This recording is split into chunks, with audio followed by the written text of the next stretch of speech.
Hi guys, quick pause. If you're enjoying the story so far, don't forget to subscribe, like the video, and drop a comment. It really helps the channel grow. Now back to it. Have you ever been forgotten so many times that you start to wonder if you were ever really remembered at all? That's what birthdays became for me. Not milestones, not memories, just reminders. Reminders that I was the afterthought, the background noise, the sibling who filled space while someone else took center stage. I'm Olivia. I just turned 41. But for 27 of those birthdays, no one in my family remembered. Not once. Not even by accident. The first time it really stung, I was 8. I sat at the kitchen table with a single grocery store cupcake plastic container still cracked on the side. My mom, Elaine, rushed past with a streamer roll between her teeth and 3 Pinterest boards worth of decor for my brother Caleb's pirate party. She gave me a distracted, "Oh, happy birthday," Liv as she passed, never even pausing to notice the candle leaning like it had given up halfway through trying to stand tall. That was Caleb's year to shine again. Captain Caleb. Eye patches for the kids, gold coins in the sandbox. He was 6, and already a god in their eyes. My dad, Martin. He showed up to take photos for Caleb's Treasured Memories album. His words, not mine, but didn't even glance my way. I had to remind him I existed just to get a ride to school sometimes, but birthdays were just the tip. It was everything. Every school play where I was a tree and Caleb was the prince. Every college acceptance I opened alone while they sent Caleb to visit campuses in cities I'd never even been to. It became this pattern so deeply ingrained I could time it like clockwork. Every March, family group chat would explode with cake ideas and party themes and what should we get Caleb this year? May my birthday month? Nothing, not even a typo, not even a wait, when's Liv's again. I stopped reminding them around year 10. What was the point? It's not brave to keep poking a bruise and pretending you're surprised it hurts. I told myself maybe one day they'd notice. Maybe they'd see what they were doing, but hope's a funny thing. It decays slow, quiet, until one day it just disappears. This year, I didn't forget me. It started with a check, a real one, not some crumpled bonus with a Starbucks card and a forced "you're a rock star" note from HR. No, this was $80,000. Clean, crisp, deposited overnight into my account because I'd saved the company twice that much fixing a client disaster no one else would touch. For once, the universe didn't shortchange me. For once, I got a win without Caleb's name on it. I stared at the number like it might vanish. Then I laughed. Not a happy laugh. The kind you let out when you realize no one's coming to rescue you, so you rescue yourself. That night, while Caleb's birthday plans blew up the chat DJ taco truck glow-in-the-dark bowling, I opened a new tab. Real estate, cabins, something far from them, from the texts, from the silence wrapped in noise. I didn't want revenge. I wanted peace, and just maybe a porch of my own where I could sit with a drink and not feel like someone's second draft. It took weeks of late-night browsing, awkward calls, and 3 failed viewings. One place had mold so aggressive it looked sentient. Another smelled like 10 dead raccoons had formed a union. But then I saw it. A crooked little house at the edge of Timber Ridge. Not trendy, not polished. But it had a slanted dock that caught the sunlight like it was holding fire. The porch creaked like an old friend. And the lake, the lake, looked like it could listen without interrupting. I made an offer that day. The seller laughed when I didn't haggle. I just wanted it. I needed it. Not for Instagram, not for Liv finally did something cool, just for me. The closing date landed right on my birthday. Like fate finally remembered I existed. No streamers, no party, no surprise shrieks from a family that forgets how to spell my name every May. Just me, a bottle of cheap champagne, and a view that said, "You made it." I didn't even think twice. No filter, no caption, just a photo I took from the porch that morning. The lake was still, glass-like, sun bleeding across the water like it had something to say. My champagne glass half full, slightly smudged, held up in the frame like a quiet toast to nobody. Click, post, done. Back to my cabin, back to my coffee. And then my phone buzzed. Once, Then again. Then a burst so long it rattled against the table like it had a grudge. 12 notifications, then 20. Comments, likes, DMs from cousins who hadn't remembered I existed since Bush left office. The post hadn't even said anything, and yet somehow it said everything. See, here's the thing about silence. People can ignore your words, but they'll project their guilt right onto a photo if you give them the space. That lake, that porch, that glass of "I'm doing just fine without you." It hit them harder than any speech I could have made. And I wasn't even trying. Caleb messaged first. "Caleb, where are you? Is this some passive-aggressive stunt? Posting cryptic cabin pics while we're literally at my party." He attached a selfie from his party bottle's balloons, a custom cake shaped like a surfboard. Even had a damn smoke machine. I ignored it. A minute later, my mom texted, "Mom, you could have told us you were going somewhere. Family would have loved to celebrate with you. Don't isolate yourself, Liv. It's not healthy." Right. Like I'd been welcomed with open arms to any celebration in the last 2 decades. Then came the phone call. Dad. I didn't answer. I let it ring. Then I watched it stop. He didn't leave a voicemail. Instead, I got this text. "Dad, saw the post. I hope you're not making a scene. This family doesn't need any more drama." Drama. Drama would have been showing up at Caleb's bash in a sequin dress and loudly announcing my birthday while stealing his spotlight. This wasn't drama. This was distance. This was me. Then the real meltdown began. Not from them yet, from me. Because once the adrenaline wore off, I sat there staring at my screen, and for the first time, I felt it. Not regret, not shame, but something closer to grief. Not for what I had done, but for what they had never done. No one said happy birthday. Not even after the post.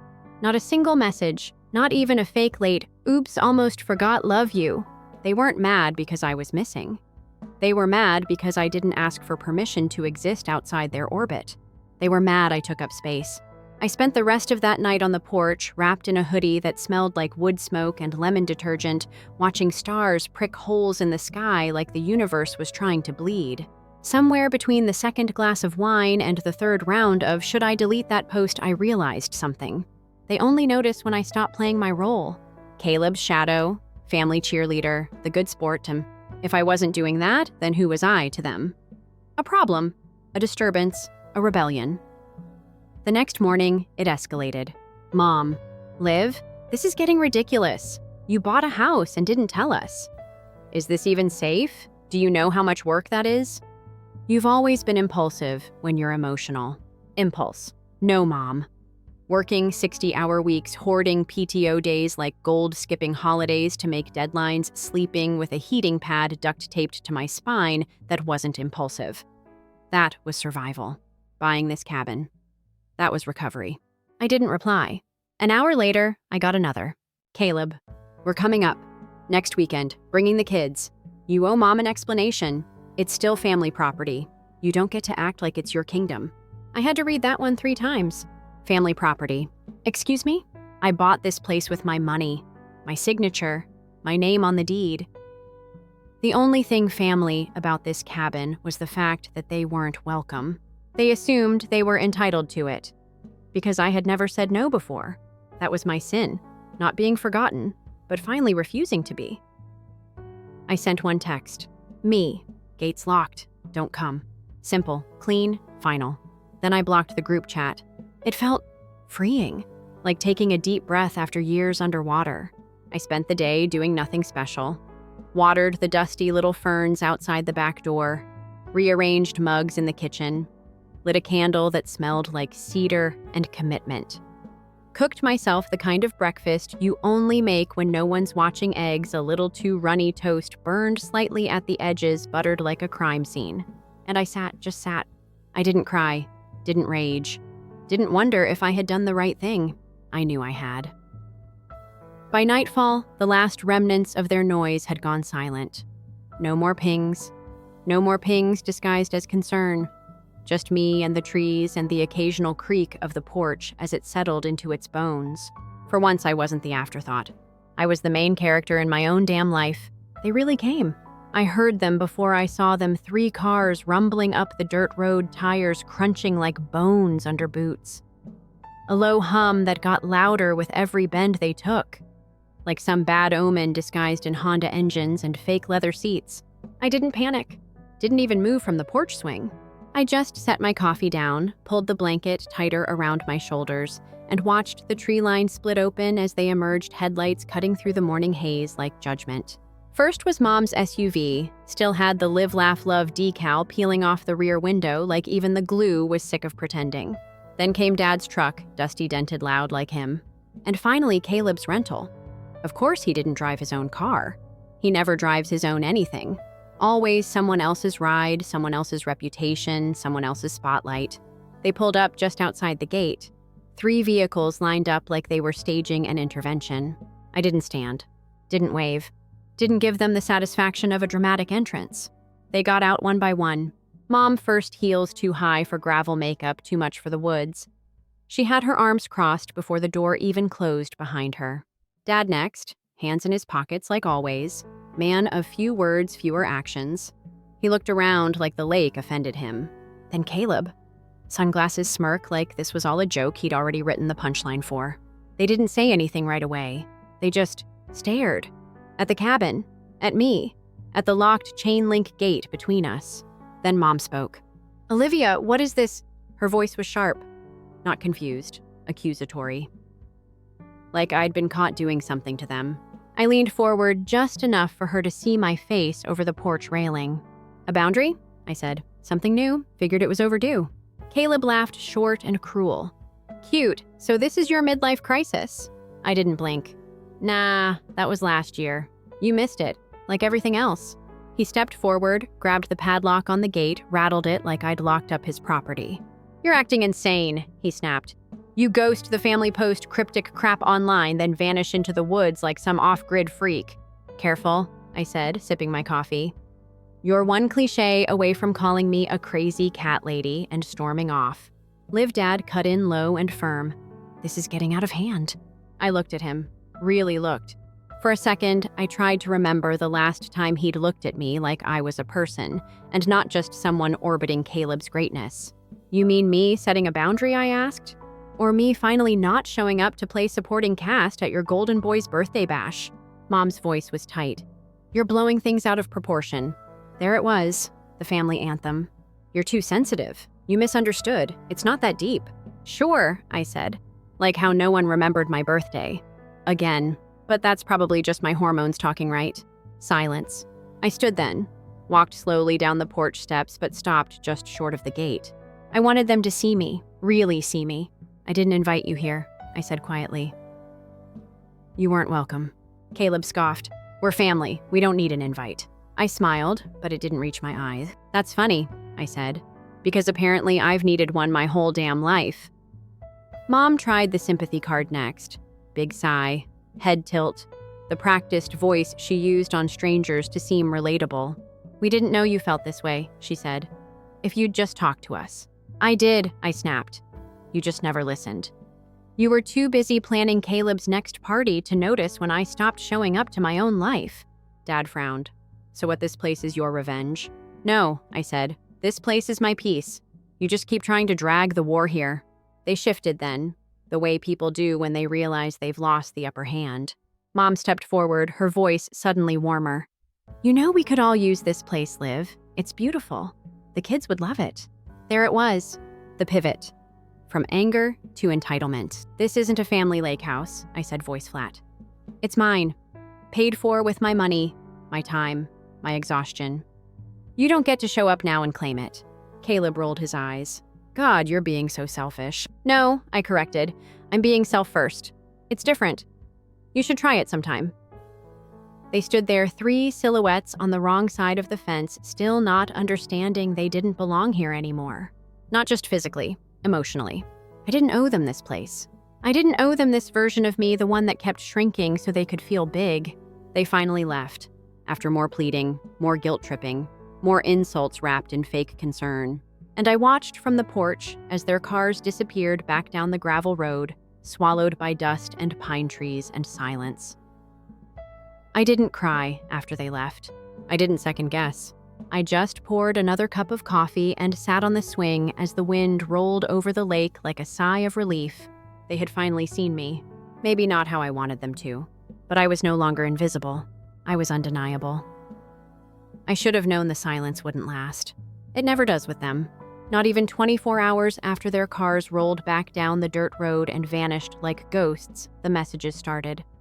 Not from Mom, not from Caleb or Dad either, from everyone else. The peanut gallery. Cousins I hadn't seen since Aunt Sandra's funeral. College friends of Caleb's I never met. Some random aunt who was really just Mom's coworker with strong opinions and a wine problem. They all had something to say now. The group chat I forgot I was still in lit up like Vegas. Aunt Denise. I heard what happened. Just remember, family is messy, but it's still family. Cousin Beth. Your mom's really upset. Maybe give her a call and explain. Some guy named Ricky. Lol, you bought a whole house to prove a point. Every message was a variation of the same script. Minimize, blame, guilt trip, wrap it all in concern. And you know what, I almost fell for it. Almost. Because even after everything, that part of me, the part they raised to feel responsible for everyone else's emotions, still twitched. Still wanted to smooth it over. Still whispered, maybe you went too far. But then I remembered every birthday I sat alone. Every accomplishment met with silence. Every time I clapped for Caleb while they forgot I was in the room. And the twitch died. I didn't respond. Not at first. Instead, I went outside and started working on the fence. It was just a simple wood job, nothing fancy. But I liked the idea of a clear line. A real one. One that said, I don't owe you access just because we share DNA. I spent the day hauling planks, hammering nails, listening to the birds, and the occasional boat engine hum across the lake. It was quiet, but not empty. The air felt full in a way I hadn't felt in years, like it belonged to me again. By evening, the tone of the messages had changed. Sympathy had curdled into shade. Cousin Beth again.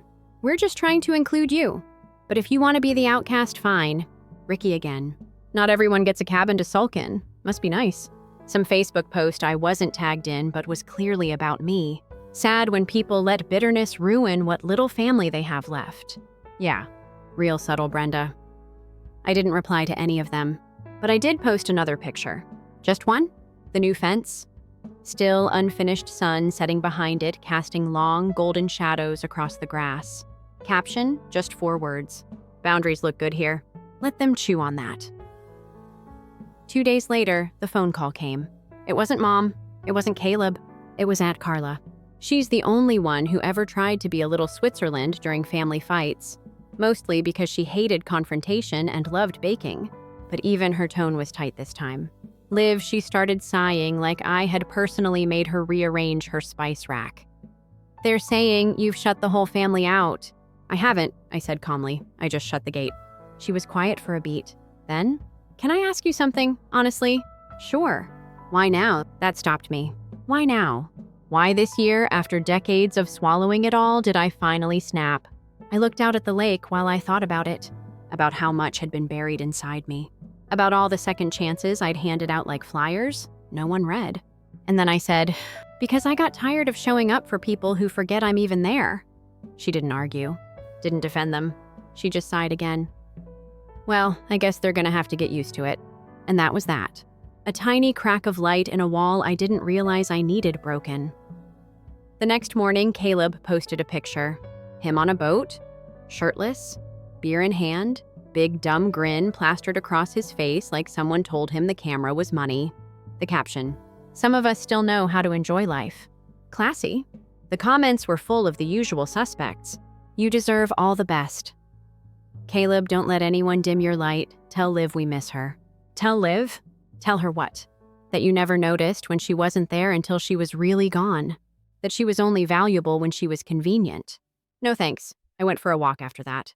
Through the woods behind the cabin, past the wild blackberry bushes and the rusted mailbox at the far end of the trail. And somewhere out there between the trees and the buzzing of unseen insects, I realized something. They weren't mad because I hurt them. They were mad because I didn't need them anymore. Because I stopped apologizing for taking up space. Because I found something they didn't expect. Peace. Without them, I didn't post again for a week. I let the chaos burn itself out. By the time I uploaded my next photo, a blurry one of my feet in mismatched socks on the porch railing, book in hand, coffee steaming beside me, the storm had passed. And you know what? Nobody commented. Nobody asked where I was. Nobody tried to drag me back. They'd moved on. They always do, especially when you're not convenient anymore. And me, I was still right there.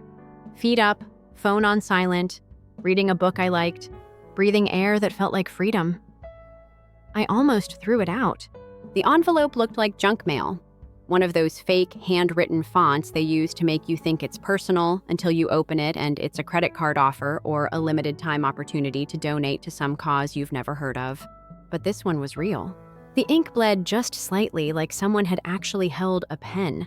The name on the return address, Sarah L. Rowan. I stared at it for a full minute before my brain caught up.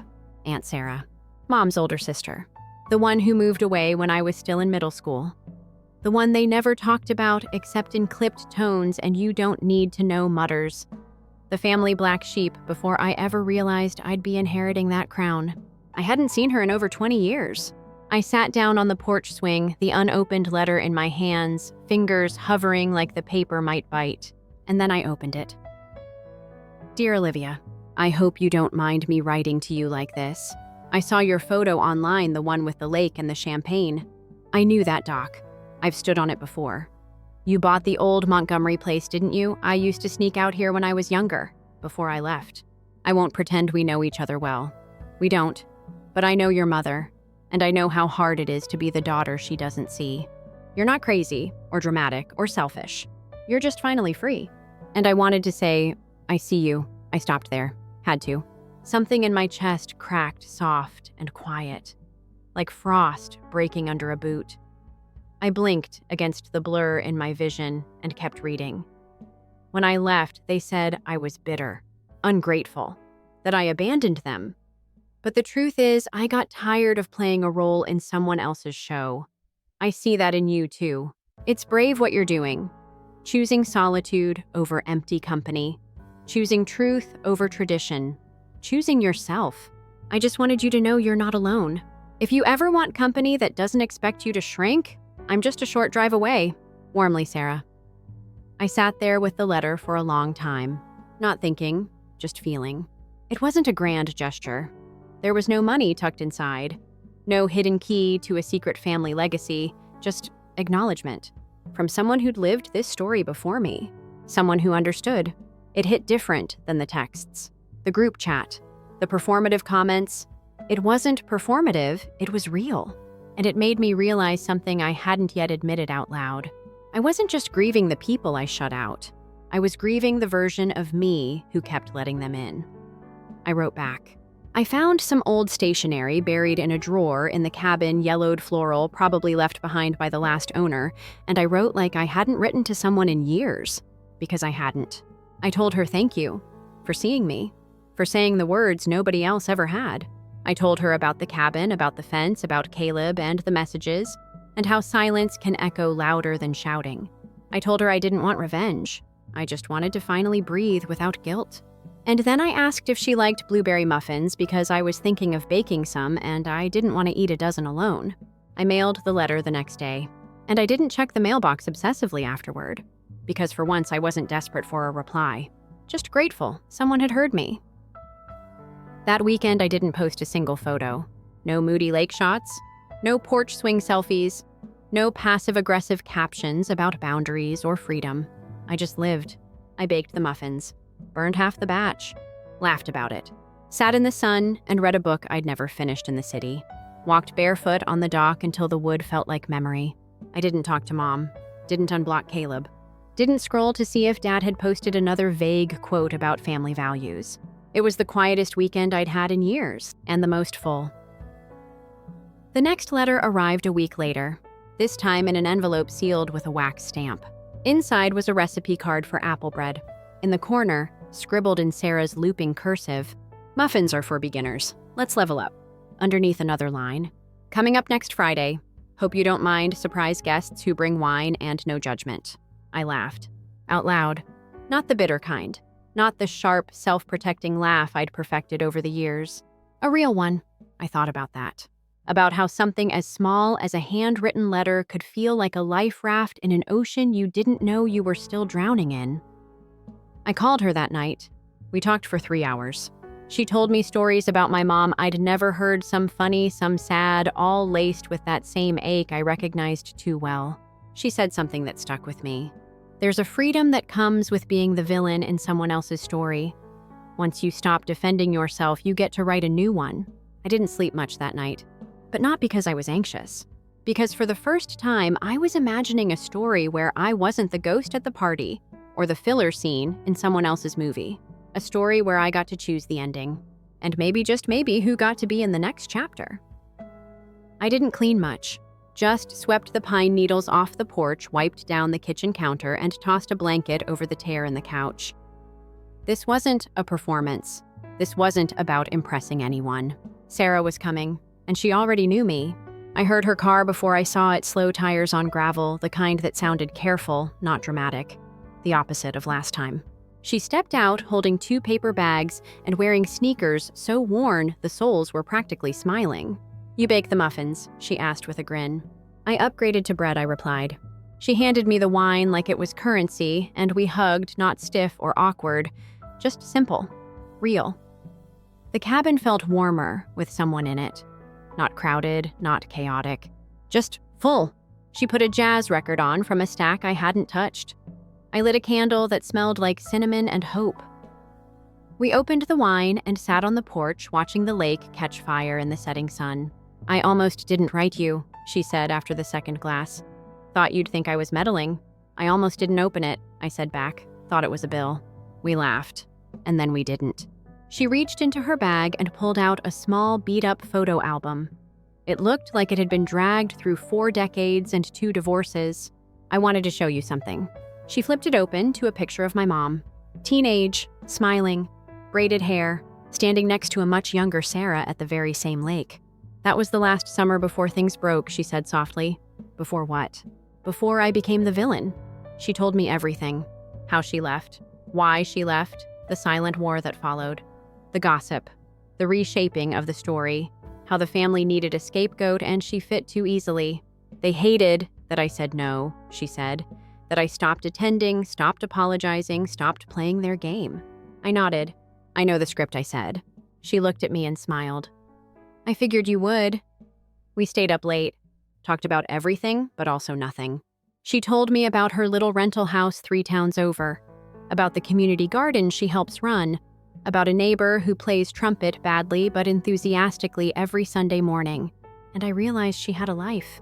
Not a flashy one, not a social media highlight reel, but one she built herself, quietly, grit by grit.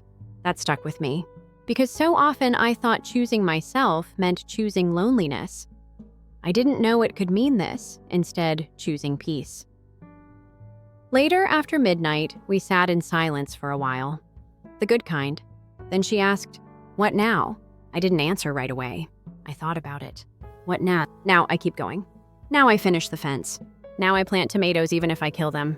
Now I ignore the group chat and let them stew in their own assumptions. Now I don't spend my birthday waiting for people to remember me. I celebrate myself. Now I let my life be mine. Now I said, finally, I bake apple bread. And maybe send a slice to someone who actually gives a damn. She clinked her glass against mine. "I'll drink to that." The next morning, she left after breakfast. Not with a dramatic goodbye. No promises or guilt. Just a hug and a wink and a "you've got my number." And I stood on the porch, barefoot and sleepy, watching her car disappear into the trees with a strange calm in my chest. Not sadness, not relief, just something new, like space, like clarity, like the room to become whoever the hell I wanted. I went inside and pulled out the old photo I'd taken on my birthday, the champagne and the sunset. I printed it, framed it, hung it above the fireplace, because that was the moment it changed. The moment I stopped asking for scraps and started serving myself. Later that week, I got one last text from Caleb. Just a screenshot of a family dinner with mom and dad smiling at a table full of people. No caption, no comment, just a photo. The kind meant to say, "See, we're fine without you." And for the first time, I didn't feel hurt. I felt nothing, because I was fine without them too. Better even. I didn't respond. I just lit a candle, poured a glass of wine, and walked barefoot to the dock. The sky was soft with dusk. The water mirrored it back.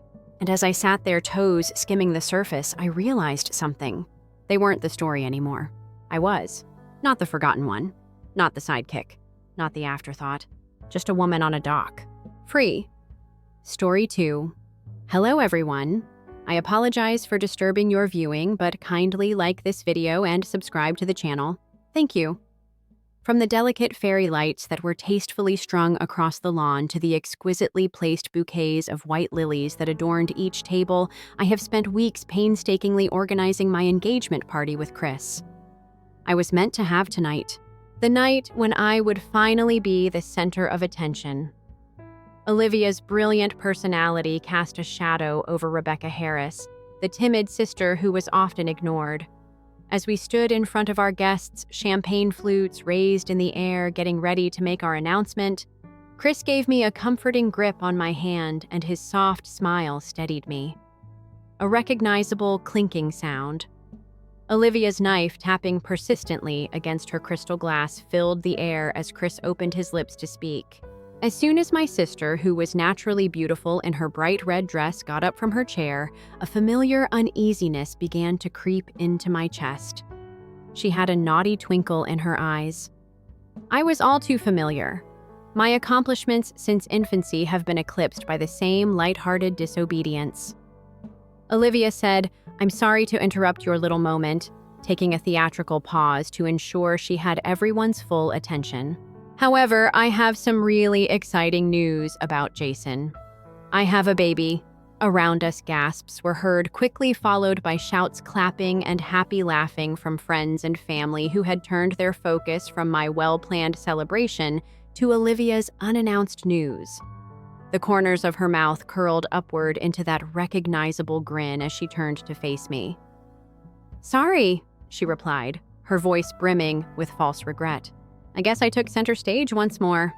The crowd erupted in laughter. My parents' happiness was evident and dazzlingly brilliant as they embraced Olivia with a big smile. Nevertheless, Chris and I remained motionless alone in the sphere of incredulity and annoyance that surrounded us, impermeable yet invisible. My meticulously planned moment, which was meant to finally legitimize years of silent sacrifices and underappreciated accomplishments, vanished in a matter of seconds as Olivia's easy charm engulfed me. I felt like an afterthought at my own celebration because even Chris's mother hurried up to congratulate Olivia first.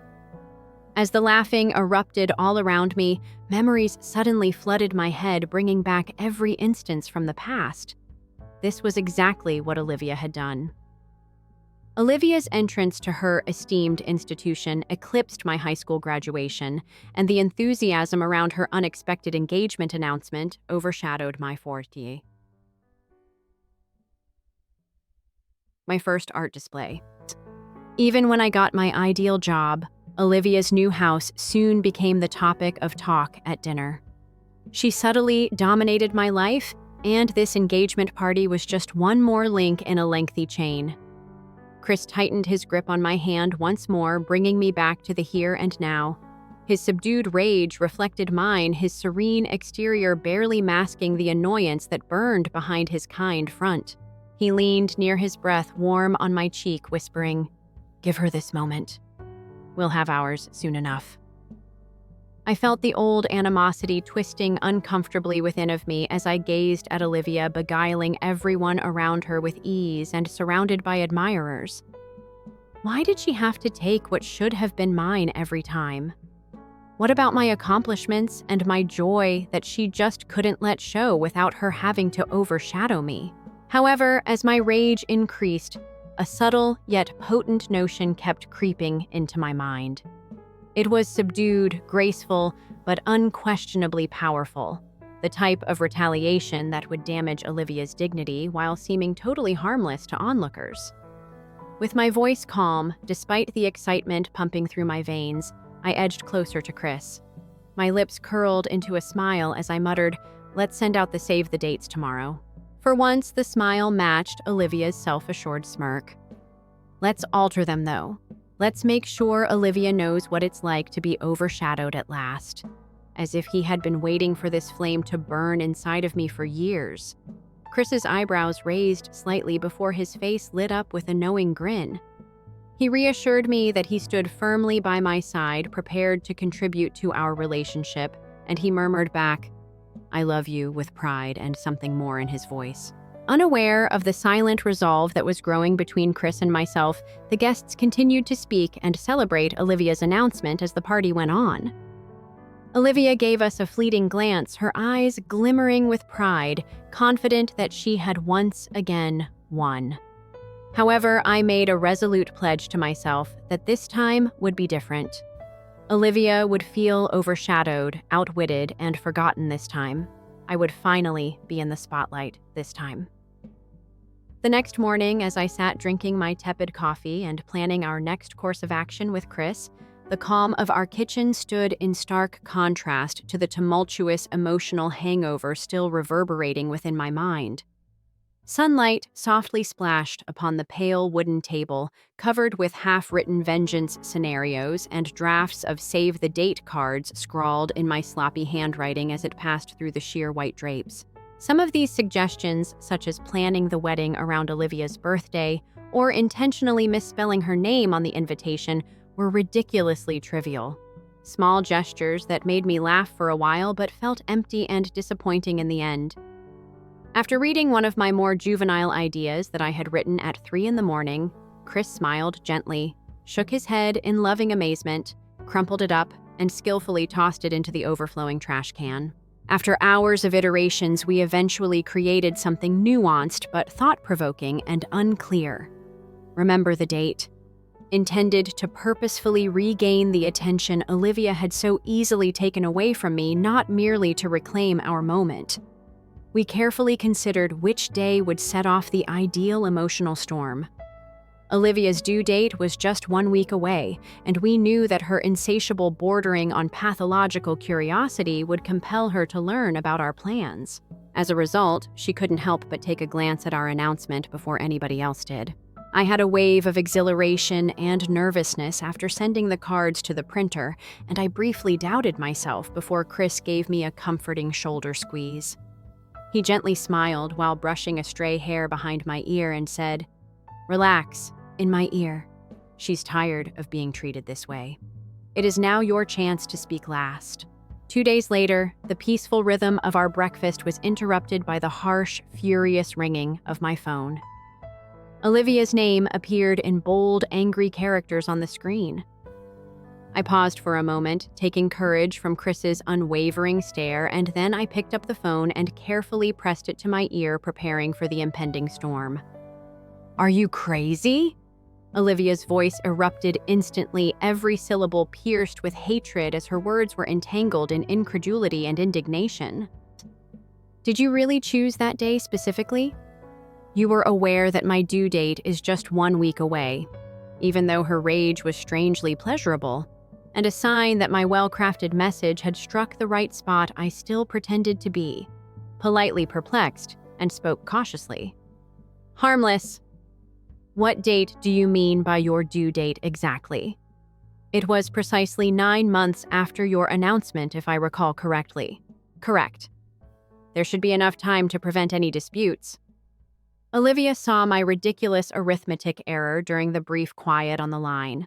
Her due date would naturally be considerably earlier because she had, of course, revealed her pregnancy long after the fertilization. I was aware that the error would be readily apparent, maybe eliciting some humorous remarks from our friends on my mathematical prowess, but more significantly generating interest and responses to ensure that no one could overlook my point. Olivia swiftly recovered her calm, the hatred in her voice evident, and hissed furiously, "Oh, please! You are well aware of my baby's due date, and you purposefully choose that day to spoil my special occasion. You're attempting to ruin the best moment of my life." "Sabotage," I said calmly, listening to the faint shudder of real pain beneath her rage and momentarily questioning whether I had gone a bit too far this time. But then my engagement party memories came flooding back. As Olivia luxuriated in the attention she had so ruthlessly taken from me, I felt humiliated and heard vicious laughter reverberating about me. I inhaled deeply and examined myself, gathering all the courage I had suppressed for years of silent bitterness. "Olivia isn't that funny." I spoke calmly and carefully, relishing the strong sensation of control that swept over me. "Who is stealing now? Who is in the spotlight?" I could almost see her surprised face as the connection fell eerily silent, and I could picture the angry tears welling up in her eyes.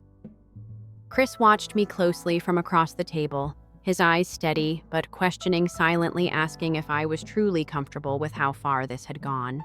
Olivia had always assumed her position as the family favorite was secure, unquestionable, and never once suspected that I might dare to step out of my assigned role as passive supporter to challenge her. For a brief while, there was a heavy stillness between us, full with unspoken words, defenses, and accusations that were just out of reach and ready to break the tenuous calm. Olivia's shaky, shallow breathing betrayed the fragility she never let others see. Perhaps too late, I realized that retribution wasn't as sweet as I had thought it would be, and my heart squeezed at the sound. Olivia quickly ended the conversation while I paused, leaving me with nothing but a void and unresolved questions. I carefully put the phone down, wondering if I had finally won the battle or had just started one that I wasn't ready to fight, and felt the weight of my actions fall heavily on my shoulders. In the days after Olivia's irate phone call, rumors started to circulate among our relatives, dividing cousins, aunts, and uncles into opposing factions. While some vehemently supported my right to reclaim my moment, others angrily criticized my choice to hold the wedding so near Olivia's due date. Every whispered discussion seemed heavy with criticism, stress, and subliminal charges. And all of a sudden, every encounter became into a possible altercation, which left me feeling both alone and empowered. With flimsy attempts at mediation, hollow assurances, and thinly veiled requests that I just apologize and reschedule, my phone was buzzing nonstop. Every word, cloaked in cheesy civility, failed to conceal its actual meaning, that Olivia's sentiments should once more take precedence over mine. When Olivia publicly posted on social media about her severe stress and emotional distress, claiming it could affect her pregnancy, the fallout escalated dramatically. This brave move immediately drew waves of sympathy from family members who rushed to her side, offering her reassuring platitudes and heartfelt support. Her writings, which were full of well-chosen words meant to evoke strong emotions, quickly portrayed me as heartless, self-centered, and even cruel, solidifying her role as the hapless victim and painting me as the bad guy. However, in spite of the harsh reactions, relatives who ought to have known better kept coming in. A tremendous sense of justification drove me to obstinately stick with my choice, hoping that Olivia wouldn't overwhelm me for once. However, Rebecca explains, nothing prepared me for the call for my mother, whose gentle yet unyielding voice easily triggered decades-old insecurity, cutting straight to my core. "How were you able to?" She started off with a tone that was laden with guilt, subtly accusatory, and exaggerated disappointment. "Olivia's pregnancy is fragile, as you are aware. How could you purposefully give her this much worry on a day so near to her due date?" Even I was shocked by my own reaction and the sheer passion that went into it, so I laughed bitterly. "Mom, really, I felt years of repressed rage simmering perilously near the surface as I snapped back, my voice trembling a little. I'm still the villain, even after Olivia purposefully humiliates me in front of everyone by announcing her pregnancy during my engagement party. You've always been prejudiced. Do you even realize that the line was filled with my mother's agonizing stillness, which was heavy with anguish? However, spurred by the bottled-up rage, I moved forward instead of backing down like I usually do. Breaking free, at last. Olivia has eclipsed every significant event in my life, and each and every time you watched in silence. I never once acknowledged my feelings. She was always your favorite and your star. I was only an idea after the fact. My mother, obviously shocked and uneasy by my infrequent outburst, said hesitantly and tremblingly, "You know that's not true." She was anxious to maintain a story in which she was innocent. Even though I've always loved you equally, her phony assurance simply made me more resentful, which made my response harsher than I had intended. You loved me just as much. Yes, Mother, I said sarcastically, my tone rough and nasty. You sobbed when she announced her engagement and hardly blinked when I did the same. That's why you casually forgot about mine while throwing lavish dinner parties to honor each of her promotions. My feelings have never been as important as Olivia's. Don't dispute it. With every second that went by, the emotional gap between us grew wider. It was another long, agonizing quiet, full of a lifetime of unspoken truths and hidden grudges. At last, my mother's voice was tiny and unsure, nearly whispering, Rebecca, I'm sorry you feel that way. I didn't want for you to feel hated, but her apology sounded hollow and inadequate, incapable of mending the decades-old scars or bridging the emotional divide. Although I knew deep down that this conversation had been required, hanging up the phone left me exhausted, exposed, and terrified. The weight of our tense relationship was bearing down on me, a long overdue admission of facts that we had both disregarded. Even Chris saw the shift, putting his arms around me tenderly every night in an attempt to comfort me, while his eyes showed signs of mounting nervousness and subtly asking me to think about letting go for the sake of harmony. Perhaps you've made your point, he said carefully in a whisper. His steady voice had a faint note of dissatisfaction one evening, suggesting that even he was feeling the effects of this continuous struggle. Maybe it's time to let it go and go on without enduring this suffering any longer. Even though I knew he meant well and that his kind comments were the result of sincere concern, I was nonetheless deeply irritated by them. I was frustrated that even my staunchest ally, Chris, suddenly advised me to back off. Was I really supposed to keep quiet again? I have to swallow my emotions and let Olivia in again. My phone rang loudly before I could reply, breaking the tension between us as the screen brightened with quickly arriving alerts. Olivia had once again made a dramatic and public statement in which she claimed that I had always disliked having her in our family, subtly implying a more sinister reality. Everyone, including me, was left astonished and perplexed, looking blankly at the provocative message blazing violently on the screen, after her words sent shockwaves through our family, causing frenetic conversations and endless analysis. My pulse pounded with anxiety as I frantically wondered what secret Olivia might possibly divulge that I was unaware of. A secret so potent that it threatened to shatter all my preconceived notions about my own family. Olivia's cryptic clues stoked my interest, which soon turned into an obsession that took up every free moment of my day. I was determined to learn more about our family's complex past in order to uncover the truth hidden under layers of meticulously crafted tales. I spent days going through ancient family albums, dusty boxes containing school diplomas, childhood artwork, and long-forgotten diaries that were kept in our parents' attic. Every item of memorabilia I came across revealed tidbits of information I never would have predicted. A startling pattern soon became apparent among fading photos and scribbled notes, revealing something I had completely missed my whole life. Olivia's bright charisma and easy popularity belied deep-seated concerns that had been boiling under her self-assured exterior for years. It became evident to me as I went over our academic records and other honors how frequently our parents had disparaged Olivia in comparison to me. Teacher-written notes on report cards and letters home, always emphasizing my accomplishments, but subtly implying Olivia's difficulties. Olivia's lively personality had always seemed unwavering, but it seems that she spent a large portion of our childhood in silence, fighting feelings of inadequacy that were overshadowed by my academic achievement and the quiet discipline qualities our parents publicly praised. Olivia never realized how much their subtle comparisons had hurt my sister. I struggled with the thought that the sister I had always viewed as self-assured and favored had actually felt just as inferior and overshadowed as I had. And learning these secrets left me feeling oddly terrible. Determined to confront Olivia about this, I arranged up a meeting at her favorite cafe, a neutral location that seemed absurd considering our turbulent past. As Olivia walked in clearly agitated and ready for a fight, I pointed clumsily to the seat across from me, trying to seem humorous. "Olivia, calm down. No snatching of the limelight today, I swear. Just two dysfunctional sisters enjoying coffee."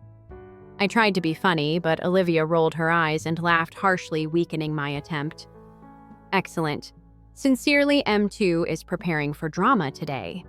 She let out a sigh, the tinge of her typical sarcasm offering a momentary but welcome respite from the tension that still pervaded our relationship. "I suppose you would find it humorous since drama is my area of expertise." Beneath the layers of bitterness and miscommunication that had recently characterized our conversations, I felt a glimmer of the old sisterly banter and smiled faintly. "It's funny how we always thought the worst of one other," I said softly as I looked her in the eye. While going through old family belongings, I discovered certain things that shocked me.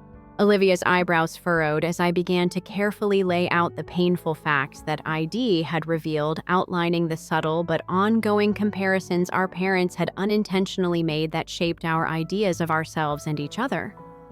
Olivia was fascinated but hesitant. Initially listening in silence, Olivia's countenance was a complex blend of humiliation, despair, and rage, all of which were obviously at odds with one another and threatened to overpower her carefully maintained poise. Olivia's shields finally gave down a little and she leaned forward, her voice tinged with unvarnished honesty. "You don't understand, Rebecca," she said sourly, her eyes glimmering with hardly contained tears. "You have always had skill, knowledge, and respect from everyone, including Chris, who genuinely loves you. Being entertaining, well-liked, and the person that everyone liked at gatherings was all I ever had.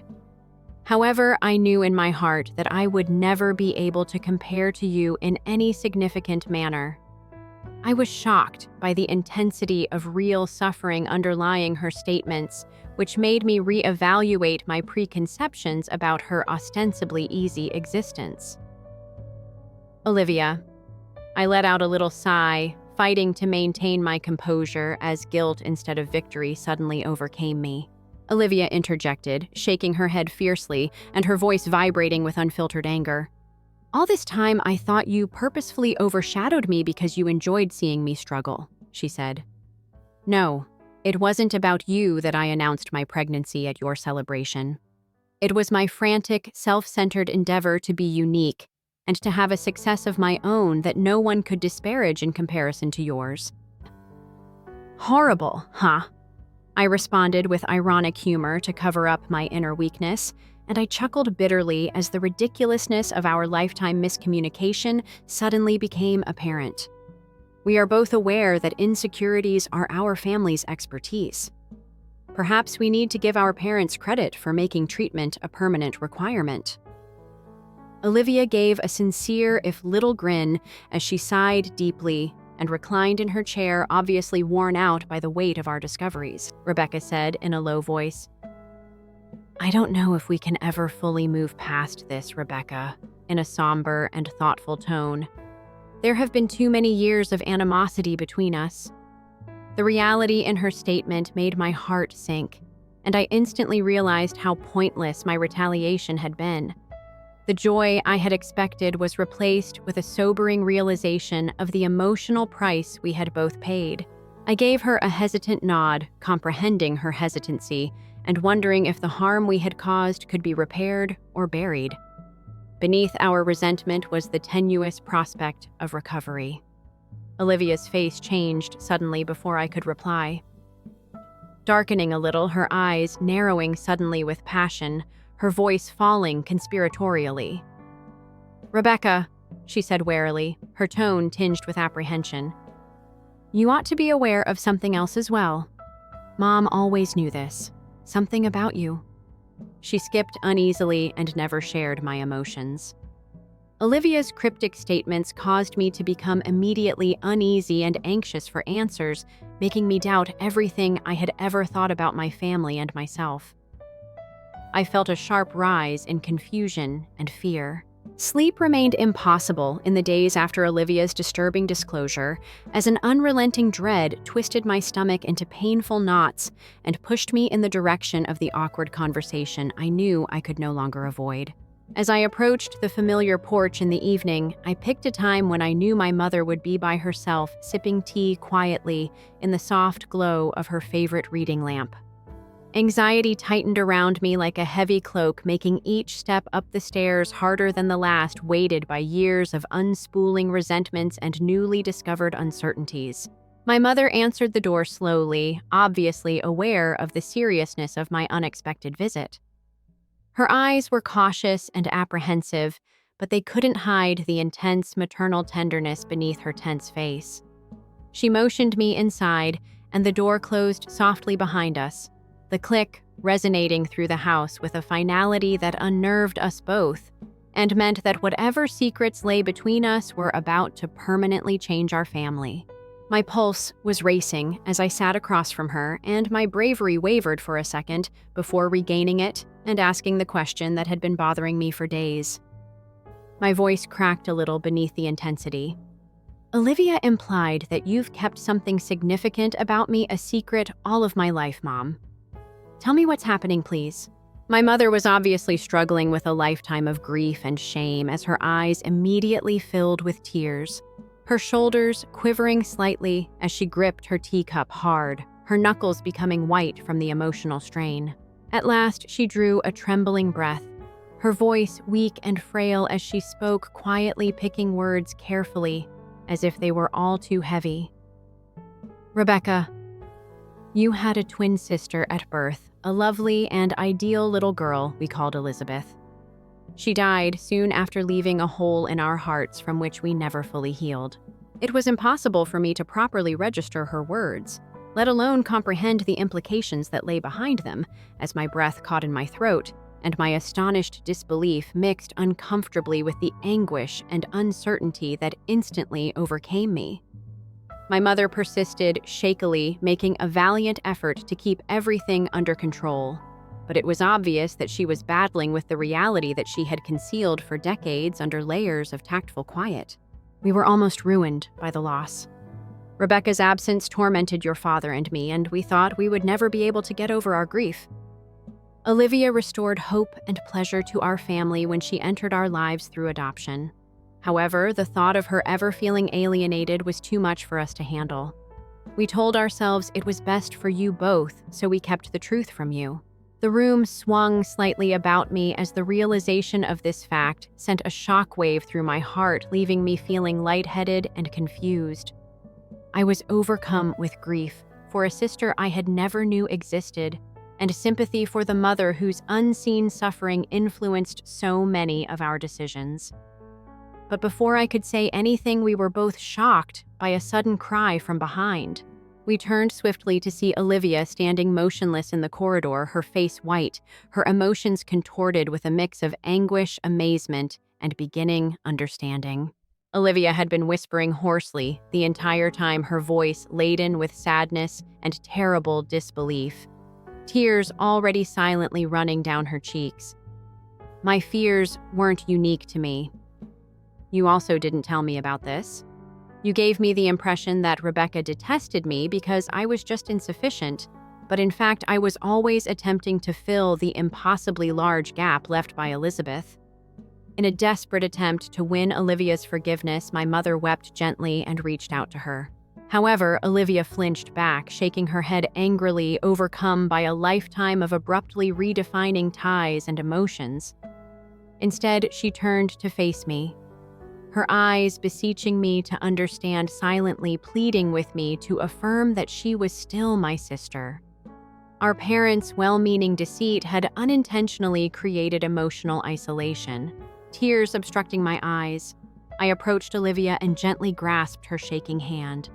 The touch of her palm felt both familiar and somehow unfamiliar, as if we were now seeing each other fully.